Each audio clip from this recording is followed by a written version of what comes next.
Quiero comentar en este momento precisamente hablando de eso que ha permeado dentro de la iglesia en los últimos 100 años. Quiero hablar de la guerra en contra de las tinieblas, o lo que se conocía, yo creo que aún se habla de esta manera, como la guerra espiritual. Yo recuerdo allá en los años 90 cómo entró con muchísima fuerza la doctrina de la guerra espiritual. No olvido, pues, cómo de pronto las librerías cristianas se llenaron de textos cuyo tema principal era la guerra espiritual, la batalla espiritual. Y estos libros nos venían de autores de habla hispana y también libros escritos en inglés, ah, que pues aparentemente eran redactados por personas que estaban teniendo una experiencia personal en el asunto de la guerra espiritual. Bueno, sin duda hay una guerra anunciada y de esto hablo yo cada viernes en Génesis 3:15, ¿no? No nos podemos quitar esto de encima porque lo vivimos todos los días. Lo que pasa es que el cristiano no se da cuenta de esto, pero los enemigos de Dios, descendientes de Caín, sí lo saben. Esta guerra de Génesis 3:15 se cumple cada día de nuestra vida. ¿Mm? Ahora, lo que quizás esté pasando es que hemos confundido la naturaleza de esta pelea, de esta guerra, de esta batalla. Lo primero de lo cual es necesario estar consciente es de la naturaleza de la guerra. Pablo enseñó lo siguiente: porque no tenemos lucha contra sangre y carne, sino contra principados, contra potestades, contra los gobernadores de las tinieblas de este siglo, contra huestes espirituales de maldad en las regiones celestes. Aparece en Efesios capítulo 2, versículo 12. ¿Mm? Esto es una cosa. Esta lucha de la que plantea Pablo acá es una cosa diferente a lo que se puso de manifiesto desde esa primera parte de los años 90 hasta este momento. ¿Mm? Muchas veces yo he sido testigo, sobre todo cuando he visitado las iglesias pentecostales, eh, esta práctica de atar y sujetar, cosa que yo no encuentro en la palabra de Dios. Yo sé que en este momento usted se va a levantar eso, siento decir, ¿cómo que no? Claro que ahí está. Bueno, vamos a conversar un poquito de eso. La iglesia protestante hace uso de un par de versículos descontextualizados y reorientados, que si usan de la manera como, perdón, que si se usaran de la manera como fueron aplicados, pues no generarían ningún tipo de dudas. El primero de ellos está en Mateo capítulo 16, versículos 18 y 19. Este verso dice lo siguiente: y yo también te digo que tú eres Pedro, y sobre esta roca edificaré mi iglesia, y las puertas del Hades no prevalecerán contra ella, y a ti te daré las llaves del reino de los cielos, y todo lo que atares en la tierra será atado en los cielos, y todo lo que desatares en la tierra será desatado en los cielos. Una confusión que yo veo acá en la iglesia es que identifica el Hades o el lugar de los muertos, o bueno, voy a llegar en este momento hasta el Hades. Identifica al Hades con el infierno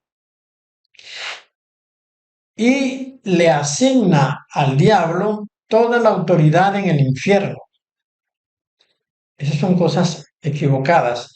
Cuando el Señor dijo acá que las puertas del Hades no prevalecerán contra la iglesia, es porque la muerte no ha de vencer a los hijos de Dios. ¿Por qué? Porque los hijos de Dios han de resucitar, como Él resucitó. Aunque muramos momentáneamente, abandonemos este cuerpo momentáneamente, existe la promesa dada por el Señor de que vamos a resucitar en el día postrero. Entonces, en ese sentido, el lugar de los muertos, que es el Hades, el lugar donde van los muertos, no tendrá poder contra la iglesia porque la iglesia va a resucitar. Otra cosa es asignarle al diablo la autoridad del infierno. No tiene ninguna autoridad. El diablo tiene pánico del infierno. Todavía él no está allí, pero él va a ir al lago que arde con fuego y con azufre, tal como ha sido anunciado en la palabra. El que tiene la potestad sobre el infierno es Dios Todopoderoso, que es el creador de ese lugar. Y Dios creó el infierno para los demonios perdón, para los ángeles que se rebelaron en contra de él, los que trajeron al mundo el pecado, los que enseñaron a los hombres la hechicería, la brujería, los que enseñaron a los hombres las prácticas de la guerra, los que enseñaron a los hombres la violencia, la muerte, el asesinato, fueron los ángeles caídos que están entre nosotros. El infierno fue creado para ellos. Aquellos que nos enseñaron que el diablo es el que cuida el infierno, falso, falso, absolutamente falso. El diablo no quiere aparecerse por el infierno, aunque él sabe que le va a tocar estar la eternidad en el lago que arde con fuego y con azufre. Bueno, entonces acá dice todo lo que atares en la tierra será atado en los cielos, le dijo el Señor a Pedro, todo lo que atares en la tierra será atado en los cielos y todo lo que desatares en la tierra será desatado en los cielos. Entienda usted, esto se lo dijo el Señor a Pedro y la razón por la que se lo dijo el Señor a Pedro es porque Pedro le hizo una confesión que no vino de él, sino de arriba. La confesión maravillosa de que tú eres el Hijo de Dios, ¿verdad? Estas cosas que Pedro habló en ese momento. Esto no fue dicho a la iglesia, sino fue dicho a Pedro. ¿Mm? La posibilidad de atar o desatar no le fue dado a la iglesia, ni siquiera a los 12 discípulos que estaban con el, perdón, a los 11 discípulos que estaban con el Señor, solamente se le dijo a Pedro. Y esto, bueno, repito, quizás por la confesión que él acaba de hacer. Algo que debemos tener en cuenta es que este verso fue y es usado por la Iglesia Católica para sostener que Pedro fue nombrado el primer papa. Este verso que está acá, ¿no? Este que acabamos de leer, a ti te serán dadas las puertas la llave del reino de los cielos y todo esto que fue dicho ahí, es lo que considera la Iglesia Católica como el nombramiento de Pedro como el primer papa, cosa que no sale en la Sagrada Escritura porque la palabra papa no existe en la Sagrada Escritura. La palabra papa en italiano es algo así como papá. ¿Mm? Y el Señor dijo en alguna parte, no llaméis padre a nadie sobre esta tierra, porque el único padre que tenemos nosotros es Él, ¿no? No obstante, lo que sí queda claro es que este verso no fue dado a la iglesia en general. Fíjese bien esto, no fue dado a la iglesia, porque si fuese dado a la iglesia significaría que la iglesia estaba en Pedro, y eso es falso. La iglesia está en Yeshua, y Pedro está en Yeshua, y todos estamos en Yeshua. Así que lo que le dijo el Señor acá a Pedro no pudo haber sido transmitido en herencia a la iglesia porque la iglesia no estaba en Pedro y Pedro no es la iglesia. Pedro es uno de los primeros miembros de la asamblea del Señor, pero no era la iglesia. Ahora, el otro verso está en Mateo 12:29. Dice, porque ¿cómo puede alguno entrar en casa del hombre fuerte y saquear sus bienes si primero no le ata? Y entonces podrá saquear su casa. Yo he visto a ministros atando a Satanás y esto es imposible. El único que tiene autoridad, obviamente, autoridad propia, es el Señor Yeshua. Sin embargo, hay uno delegado que es Miguel, según Apocalipsis 12, que vendrá a atar a Satanás en su momento. De resto, nadie más puede hacerlo. Pero es que esto no le fue dado a la iglesia para hacerlo. Fíjese bien lo que pasa aquí, ¿no? El término isjuros en griego puede ser traducido como hombre fuerte y como hombre poderoso. Básicamente, el Señor se está refiriendo acá a los términos de batalla en la guerra, que era muy frecuente en aquellos tiempos de la Edad Media, ¿no? En aquellas batallas que se hacían entre un reino y otro, en aquellos momentos. Dice el Señor que uno que quiere conquistar territorios debe encadenar a los poderosos de la región para hacer el debido saqueo. La pregunta que cabe hacerse acá es, ¿era esto una instrucción para la iglesia en general? No obstante, la Iglesia se ha apropiado de esto para apoyar la tesis de una guerra espiritual que pareciera estar en franco progreso, ordenando atar y sujetar a los demonios y apropiándose y descontextualizando el verso. Fíjese bien, el Señor en ese momento se estaba describiendo a sí mismo, porque a él le habían acusado de que echaba fuera a los demonios por Belcebú. Y el Señor dice, ¿cómo podría yo conquistar terrenos de Belcebú usando al mismo Belcebú? ¿Y cómo podría él, a su vez, ser vencedor si se divide? ¿Mm? Añade el Señor que él está conquistando el reino de las tinieblas a través del Espíritu Santo. Porque él dice, si yo por el Espíritu de Dios echo fuera demonios, ciertamente ha llegado a vosotros el reino de Dios. Este versículo del cual estamos hablando está descontextualizado porque acá no hay ninguna enseñanza para la iglesia acerca de atar y sujetar demonios. El Señor dice, yo echo fuera demonios porque estoy conquistando terrenos que en este momento, o sea, en el momento de él, le pertenecían a Satanás porque es el príncipe de la potestad de los aires. Así que él tenía que atar y sujetar todos sus enemigos.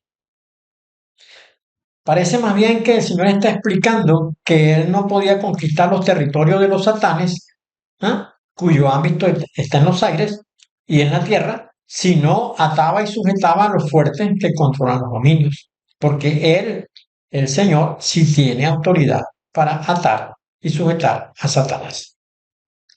¿Le dijo él a la iglesia que ellos también hicieran esto? Bueno, no parece. Él dijo por qué él, cuál era la razón por la que él lo estaba haciendo. Ahora bien, en Marcos 16, donde dice, vayan por todo el mundo y prediquen el Evangelio y echen fuera demonios y todo esto, bueno, los ángeles caídos que están entre nosotros tienen esta naturaleza. Ellos tienen poder y autoridad sobre los ángeles de menor rango y sobre los demonios. Ellos pueden hablar cualquier idioma. Si algo los hiere, si algún animal de mordida mortal les hinca los dientes o le inyecta su mal o toman veneno, los ángeles caídos no mueren. Ningún ángel muere, no es herido, no bota sangre. Cuando alguien se hace hijo de Dios, tiene naturaleza divina, según nos dijo Pedro.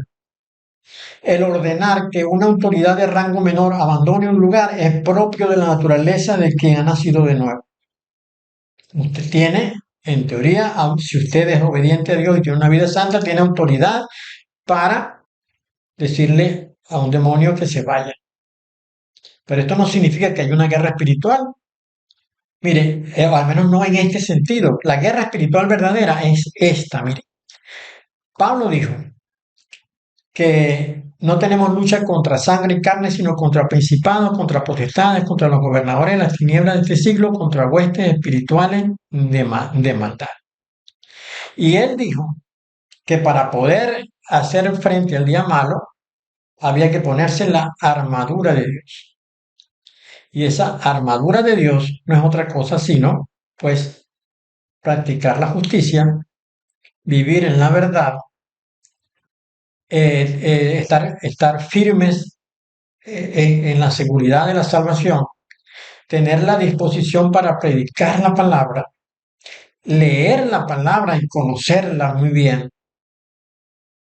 orar permanentemente. Esas son las armas de guerra. No es que usted hable o diga o ate o sujete, es su vida santa la manera de hacer guerra espiritual. Como dijo Santiago, someteos pues a Dios y resistid al diablo, y él huirá de vosotros. Acercaos a Dios y él se acercará a vosotros. Esa corriente que entró en los años 90 de la guerra espiritual, el propósito que tenía era de que usted obviara, se olvidara, pusiera de lado la verdad que está aquí. La verdad es que la batalla se gana viviendo en santidad, La batalla se gana obedeciendo a Dios. La batalla se gana respetando su palabra. En el Targum Pseudo Jonathan, en la porción de Génesis 3:15, ellos añaden algo allí, porque donde dice que cuando los hijos de Dios pisen la cabeza de la culebra, si obedecen la Torá, vencerán. Pero cuando la culebra muerde el talón de los hijos de Dios, si estos son desobedientes a la Torá, perderán. Eso es un añadido que ellos colocan allí por tradición oral. Pero ese añadido tiene mucho de verdad.